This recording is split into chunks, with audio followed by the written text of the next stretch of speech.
تو یہ تو میں تو جس طرح کہا تھا نا، دل ہی نہیں چاہتا اس اسمبلی میں بیٹھنے کا، اور میرا خیال ہے ہمیں سوچنا چاہیے کہ اسپیکر جو ہے گھر جائیں۔ یہ جو ووٹنگ پروسیس ہوا ہے، اپوزیشن کے ممبر زیادہ تھے، یہ کلیم ہو رہا ہے۔ جی کلیم ہو رہا ہے، اپوزیشن کے ممبر زیادہ تھے۔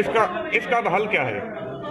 اس کا حل ابھی آپ نے بتا دیا ہے کہ استعفیٰ، یہی حل تو نہیں ہے؟ مجھے تو لگتا ہے کہ استعفے دے کے گھر جانا۔ بغیر استعفے کا کوئی حل ہے؟ کیونکہ آپ اسپیکر 5 سال رہے ہیں، آپ کا ایکسپیرینس ہے، کوئی وے آؤٹ اس کا ہے؟ یہ جو روایت پڑ رہی ہے نا، جو اب روایت پڑ رہی ہے، جس طرح یہ بل پاس کرائے جا رہے ہیں، یہ فیوچر کے لیے ایک رستہ کھول رہا ہے کہ یہ اس کو پارلیمنٹ کو اس طرح چلایا جائے۔ سر، جس ملک میں CCPO استعفیٰ نہ دے مطابق اسپیکر کیسے دے سکتا ہے سر؟ نہیں، اسپیکر کو دینے نہیں چاہیے۔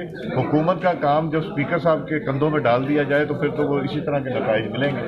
وہ اپنے نمبر پورے نہیں کر سکتے حکومت، چونکہ ان کے ممبر آنا نہیں چاہتے، ان کے ممبر بہت سے نہیں آئے، بہت سے اب دیکھیں 200 انہوں نے گنے، جو کہ ہمارے حساب سے انہوں نے 10-12 زیادہ گنے، مگر وہ ممبر ان کے پورے آنا نہیں چاہتے، ممبر ان کو ووٹ نہیں کرنا چاہتے، اور وہ اس طرح کر کے کر رہے ہیں، اور اسپیکر کے اوپر بوجھ ڈالنے کے بجائے اپنی ذمہ داری حکومت کو اٹھانی چاہیے۔